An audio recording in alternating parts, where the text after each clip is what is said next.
Well, welcome, folks, to this edition of the 700 Club.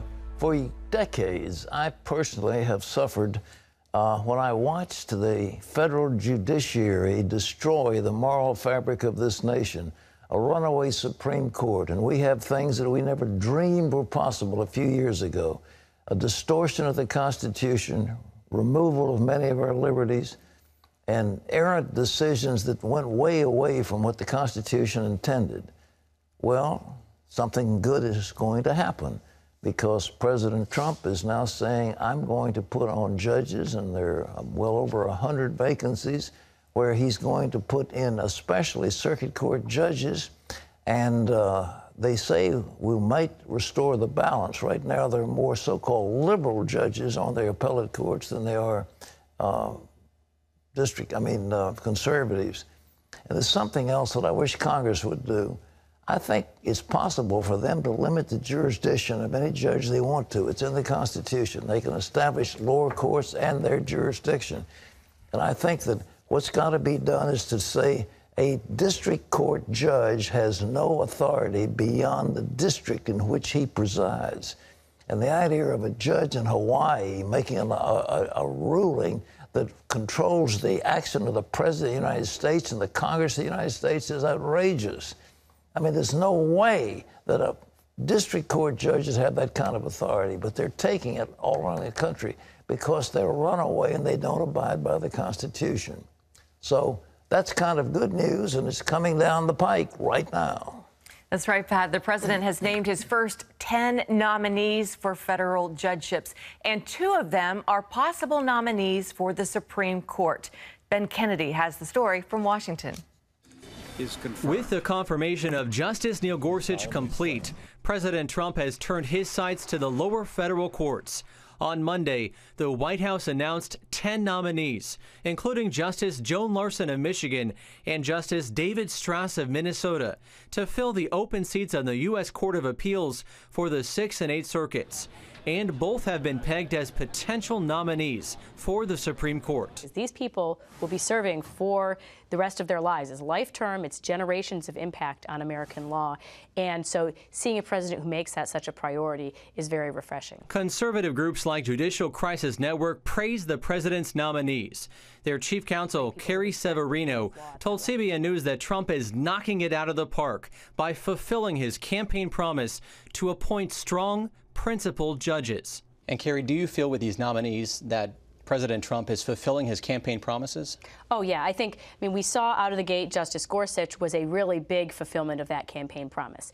But these are also incredibly important steps in that process. The White House nominees are far from over. In fact, President Trump has more than 100 openings on the lower federal courts. Trump has hailed the confirmation of Gorsuch as a key achievement in his first days in office.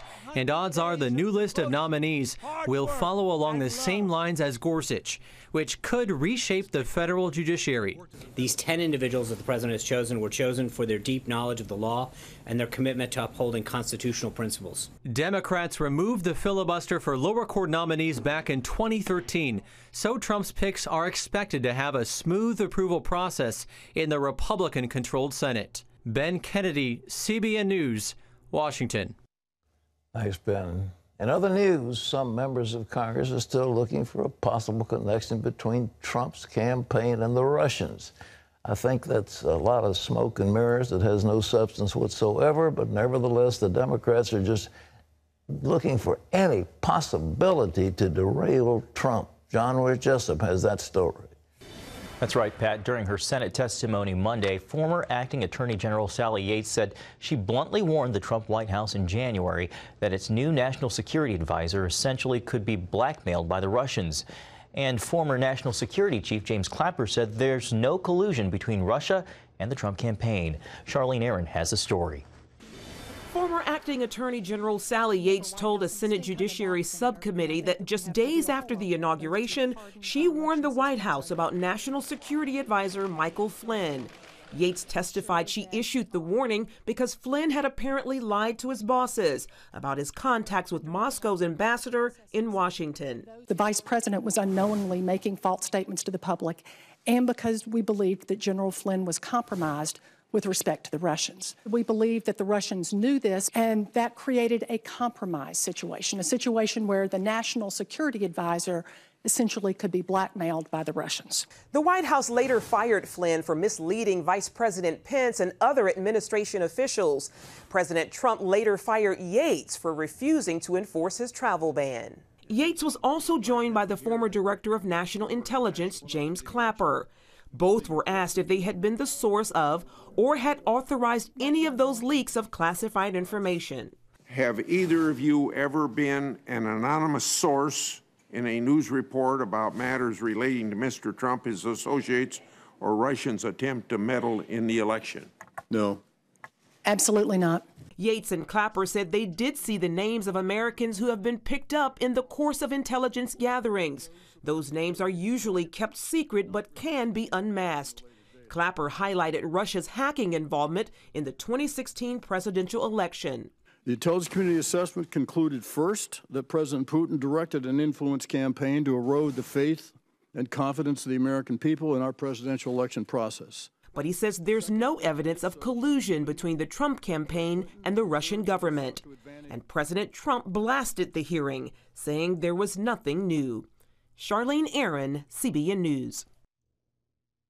Thanks, Charlene. Pat, emphatic denials by both witnesses about leaking that information. Well, you know, it's old news, and they fired Flynn, and so he was compromised. So they were warned, and they didn't act with alacrity, but they did act after he clearly lied to the vice president. I don't know what was wrong with that man. He's had a distinguished career, and what they've pointed out clearly is that his security clearance came from the Obama administration. He was completely vetted by the Obama administration, and the things that have been brought to light were all done during his service in the Obama administration. So I read from time to time people are talking about, quote, impeaching the president. I want to point out the impeachment process starts, first of all, with a bill from the House. As long as the Republicans control the House, such a thing is not going to happen. Secondly, it has to be approved by 2/3 vote in the Senate, and that isn't going to happen either.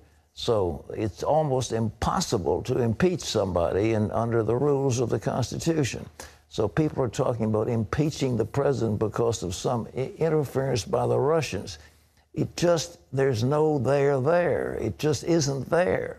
And I'm tired of hearing about it, but the Democrats are going to do everything they can to destroy this president. And we're going to do everything we can to pray for him. John? Pat, clearly there's a lot of bad political blood flowing through our nation's capital, and one relationship can be described as love-hate, and that's the one that exists between President Trump and the major media. David Brody takes a closer look at this never-ending roller coaster ride. Media outlets like CNN and MSNBC are fake news. Here's some real news. President Trump likes going after the mainstream media, even calling them the enemy of the American people.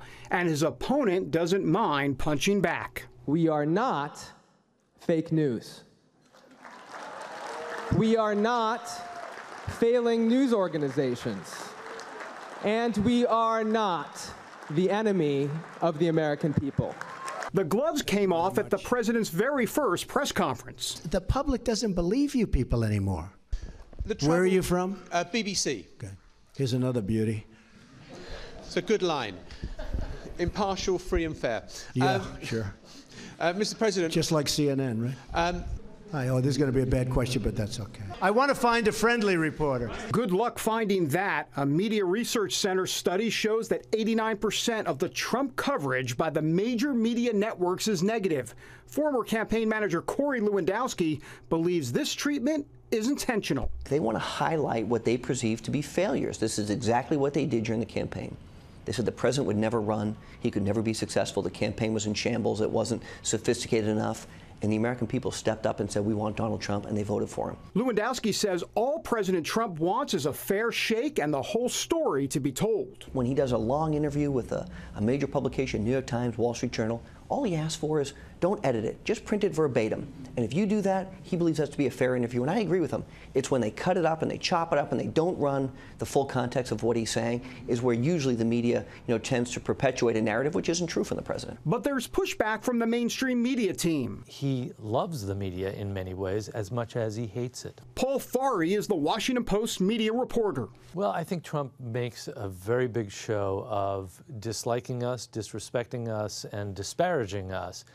But in fact, I think secretly, or maybe not so secretly, he really likes us, loves the attention, has used that attention for his own advancement, and has really courted the media in a lot of ways. He sure has. Trump courts the media using handwritten notes to either praise or blast them. But he definitely works the room. Trump is a very sophisticated media animal. He has worked with the New York media, which is the most intense, for decades. He knows his way around, and he knows how to utilize the media to get his message out. So will we continue to see this daily soap opera drama play out the next 4 years? Jake Sherman is with Politico. Donald Trump is 70 years old. He's not going to change. So if we're looking for some sort of major course correction or major shift in dynamics, we're not going to get that. This is, he is who he is, and you're not going to change that at this point in the game. The one thing Donald Trump could look to change is this country's libel and slander laws that make it easier to sue reporters and media outlets over their stories. That could be the next step in this escalating fight. David Brody, CBN News, Washington. Thanks, David. Well, in a surprise ruling, the governor of Jakarta is going to an Indonesian prison on blasphemy charges. A court in Indonesia sentenced Governor Basuki Cahayapurnama, known as Ahok, to 2 years for blasphemy against the Quran. He said that people during a recent campaign were being deceived if they believed a specific verse in the Quran forbids Muslims from voting for non-Muslims. He also said he never meant to insult the Quran. Still, the former governor is immensely popular in Jakarta. Indonesia is the world's largest Muslim nation, and Pat, the unexpected ruling undermines its reputation as a country known for practicing a more moderate form of Islam. David, you're absolutely right. I'm appalled at this ruling. It's just absurd. He insulted the Quran because he misinterpreted a verse, or he applied a verse in a particular session.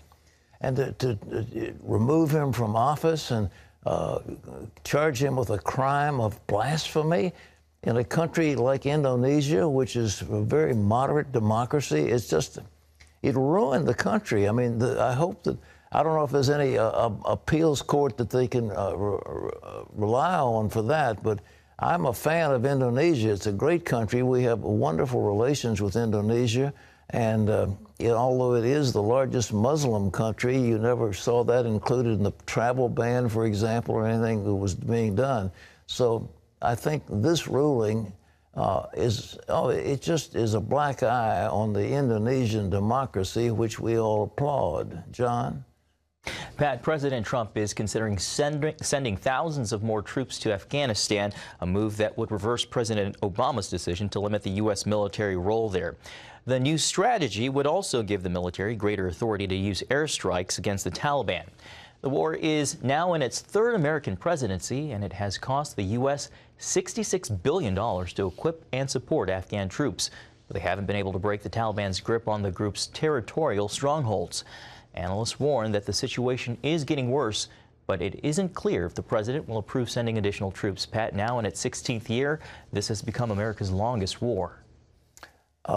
I, for one, think that mountainous sinkhole, we ought to, wash our hands and declare victory and leave.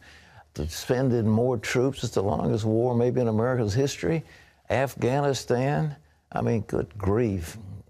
Alexander the Great couldn't make it there, and I'm not sure we could either. And the Russians, I was there on the border of Afghanistan when the Russians were in there, and the Russians had to pull up stakes and move out because they couldn't control that country. They're a fierce nation, and they're deeply divided. The Pashtuns, one group, and another group, and the Taliban, another group. And what's going to happen? We'll have an ally of Pakistan, probably, and what are they going to do? They can't make atomic weapons. They don't have any missiles. The danger is Iran and North Korea, and I think to double up the bet on Afghanistan. Even if you win it, what have you got? That's my humble opinion. I'm sure experts would say I'm completely wrong on that. But Wendy, I mean, like, enough already. I mean, if you've been there, there's mountains and desert and poverty and troops trained by us who shoot our own soldiers. I mean, it's a horrible mess. But you don't think it would create a vacuum where more bad guys could get in? Well, there are all those tribal chieftains. You remember the Northern Alliance? You remember all that stuff? Well, they're still tribal chieftains, and they're the ones that run the country. And on top of that, we could have curtailed that opium population. They sell an awful lot of heroin out of Afghanistan, and we haven't done one blessed thing to curtail it. We could have sprayed those crops, killed the heroin. I mean, the opium poppies didn't do it because that's their money crop. So, I mean, it's crazy. And so they're exporting all this heroin to hook our kids while we're spending billions of dollars to maintain them, and for what? You remember that president they had over there? You know, he was terrible, and he then came out with statements against America. I mean, I tell you, it's. But some wiser heads may say, no, let's double up. Well, let's have a surge. I don't think so.